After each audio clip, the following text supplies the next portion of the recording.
What's going on, members of the Burger Empire? Brian here for Body by Burgers. Today is the day. That's right. The day that I've been waiting for a very long time. I get to go meet with a specialist as to what is going on inside of me and what's wrong and why I've been pooping blood. This is going to be like a two-part video. This is beforehand, and looking at my watch, it's about an hour and a half before I actually go meet with my specialist. Kind of give you guys a little insight as to what's going on in my brain. Honestly, I'm pretty nervous. I know there's really nothing that can be, I guess, established today. It is just a consultation just to say, hey, you know, this is what's wrong. I really don't know what to expect, actually. It's a consultation, and basically, from here, I think what's going to end up happening is we're going to see what further results further tests need to happen, and then the results from those tests. Yeah, pretty nervous, but excited at the same time, because now I know the process has finally started, and hopefully it won't be too long before we know what is exactly wrong with me. But really what I'm hoping for, and the result from this is, I basically have one question to him, and is that, can I work out yet? I'll let you guys know after the appointment what he says, but right now I'll fill you guys in a little bit on life, what's going on with that. The new job, it's going pretty well, but I've felt really groggy, really tired, really just generally drained, and a few things have been going on. I don't know if it's like nerves for the appointment or really what's going on, but I haven't really slept all that well since I've started this job, and I don't know if it's because of the job or if it's because we were closing in on today's date and the importance of it, but I just really haven't slept all that well for about a week and a half. Last night I slept pretty good, and I'm feeling better than I have in a while, but as an example, the night before, literally an hour of sleep. I went to bed at about midnight, didn't fall asleep till 2, and then woke up at about 3 something. And today's the day. A little nervous. We'll see what happens, and I'll keep you guys updated and post it all the way along. And then, of course, after the appointment, I will fill you guys in too. We'll see what's been going on. I'm really tired lately, really groggy. And I don't know if that, like I said, is because of nerves or how I'm, or work, but might miss an insurance payment or a truck payment. I don't know. So we'll see what happens there. But yeah, I've been having lately, one thing I didn't tell you guys is like my right shoulder, this guy bit right here.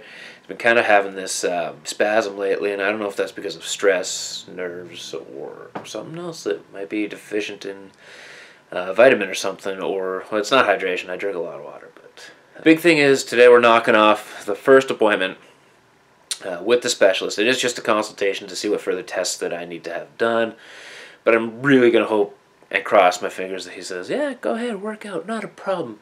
If the issue, here's what I think is going to be my ideal situation. Go ahead, work out. If the issue happens and flares up, just back off and don't work out for that day, because that I can handle. Not being in the gym for the last, like, 7 weeks or so, that hasn't been cool. I weighed myself this morning. I've gained 15 pounds from my lowest at 310. If he tells me I can work out, we're sitting here on the 8th. I'm really crossing my fingers that I can be super aggressive on dieting and like have massive gains in like cardio aspects and do things like that. And I'm really crossing my fingers to say that I can lose that 15 pounds in roughly 6 weeks. That's a really aggressive target. I know from what I've said in the past about things being 1.5 pounds a week is really what you should be expecting to lose. But I'm crossing my fingers, and I know I'm rambling. There's probably not a lot of sense to this video, but I'm kind of nervous, excited, worried, anxious. Ugh, anxiety has been really bad lately, but I don't know if it's because of this or because I'm dealing with the public. I don't know, but we'll leave it there for now. I will fill you guys in as soon as I get home from the doctor's office what they said and what the next steps are going to be. So we'll chat with you guys in a little bit. Okay, so I'm back from the specialist. It gave me some info. don't really have much news to report to you guys, actually.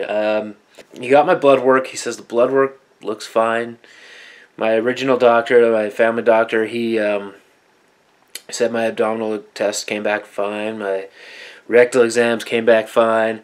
Blood work's fine. So, really, there's no news as of yet. I have a few more tests that I have to deal with, but I got to ask my number one question. And I guess the good news situation out of this comes from this. I asked him if I'm allowed to work out. He said go for it. I don't see why he can't. So, yay for that. But I have this piece of paper here that will tell you guys what the next step is and when. So, I actually have a colonoscopy booked for September 12th. The unfortunate part is they've done all the external exams that they can do for me to find out what's wrong. And there's nothing that has come back to say that there is something wrong. So now, it's time to go up and in. There's a massive list of actual things that I have to do to prepare for this colonoscopy. First off, I gotta go, apparently, to my pharmacist, or a pharmacist, whoever, and get 3 packages of, they call it Picosalix or Perg-Oden. Basically, it's a laxative that I'd be taking the day before the colonoscopy to flush the system. But even before that, 2 days before the exam, I'm not allowed to eat food. I'm on a 48-hour fast beforehand, so clear liquids only. So water. They said Gatorade's okay, but it can't be any purple or red Gatorades. Coffee or tea I'm allowed. Apparently it says here. So that's cool. I don't mind that at all. But I'm not allowed to put any milk or creamer in the coffee. Yeah, no dairy products at all. And soft drinks are apparently allowed, but they want it to be clear liquid, so I'll probably be cutting out soft drinks completely. They say Jello's okay. See if I can do Jello. I don't know. Not a big fan. But yeah, so nothing purple or red, which I'm okay with the purple. I'm not a big fan of grape. Nobody likes grape anyway. But the reds, man, I want that fruit punch flavor and stuff. Yeah, so they give me a whole list of things to do. I actually have to take 2 days off of work for this. The day beforehand, they give me a schedule of when I'm supposed to be taking these laxatives, and they basically say just stay in the bathroom because that's how fast and hard it's going to hit you. So the day before is a complete write-off. You got to stay in the house, take some laxatives, clean out and flush out the system. I'll be starving. I know it already. But I guess it's going to help me lose some weight if I can keep it off. I do have a colonoscopy coming up, and they did warn me. There is a little bit of a risk, apparently, to it. The day of the examination, I'm not allowed to drive there. I'm not allowed to drive home because I will be I will be in sedation, so that I guess it makes it easier for them and I don't have to remember it, which is fine by me. But, yeah, I'm not allowed to drive there. Apparently, it's going to take about 2 to 3 hours for the full examination. Basically, it says right here, like on the day of the examination, if you usually take any medications, you may take them with a sip of water. I don't take any medications, so good for that. But yeah, there's going to be nothing in my system, food or drink-wise, the day of the examination. Literally, the last thing that I'm doing before the examination is the night before, at 8 p.m., I take a laxative. Wake up the next day, go do the colonoscopy. Do not eat or drink anything else, it says on here, of course. And bring a list of your medications to with the hospital. I don't have any medications, so don't need a list. That's pretty awesome. You will receive sedation medication at the hospital. You cannot drive after the examination. So that's fine. I'll find a way home. Parents, cab, whatever. At the hospital, it says here, you will be at the hospital between 2 or 3 hours.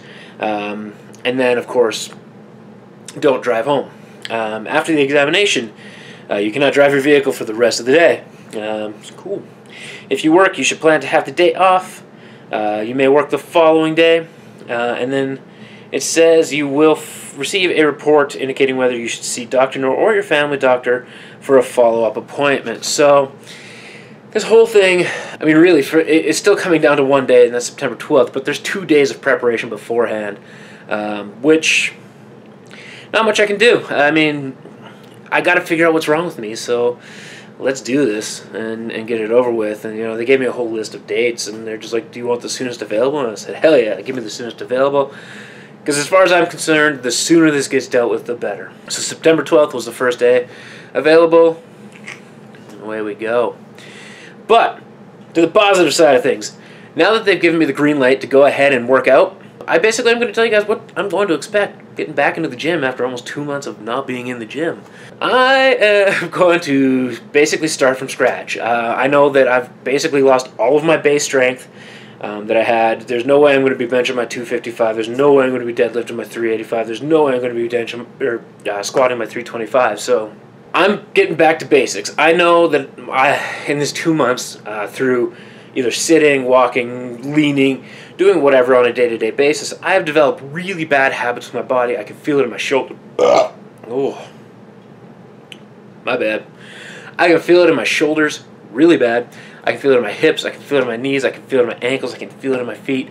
There's just no mobility left there. It's all gone. So I'll be doing a bunch of mobility work and basically a foundation phase to make sure that I didn't lose any of my form along the way. For those of you that don't know what a foundation phase is, it usually lasts about 4 to 6 weeks, and you basically build your body to move properly. So that's where I'm going to start, and I'm not going to be doing tons of heavy weights.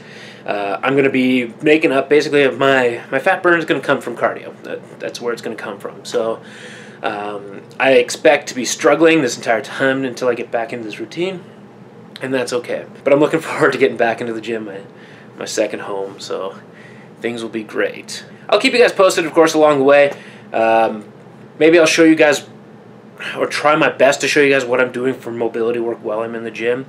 That is the video. Thank you guys for watching the video. I'm glad this day has finally come and gone. Kind of gives me things to look forward to. No, I don't have answers for you guys as to what's wrong with me yet. I kind of wish I did, and I kind of wish I had answers so I could put my own mind at ease, but what do we do? Oh shit, the one thing I did forget to mention. The risk that he mentioned to me about this procedure for a colonoscopy. There is a risk, there is a danger, and basically what can happen is, he did mention that there can be, during the process, it's very rare, but basically you can experience a rectal tear. I know what the rectal tear, he didn't go into too much depth about what the rectal tear is, but I'm assuming it's something where they fuck up, or I don't know, and they end up ripping up your colon, and then it's a really bad time. But he told me that risk is 1 in 10,000. I'm willing to take that risk. That's way less than 1%. That's like 1/100%. So if there's anything that's going to go wrong, I mean, maybe with the year that I've had, who knows. But I'm willing to take that risk simply because I need to know what's going on. I don't think it's going to be anything too major, but there it is. So now I promise you guys that is the end of the video. I'm sorry this is a longer video, but it had to be done. I had to get out there. We had to get everything out and going. So thank you again for watching the video. If you liked the video, or if you like the fact that I can work out again, make sure to like the video. Comment with the word colonoscopy for shits and giggles, because that's a fun word. Don't forget to subscribe if you haven't subscribed already, because now things are going to be moving. I have some big changes coming up here, and if you guys don't forget to miss the changes, make sure you hit that subscribe button. And until next time, everybody, Burger Power.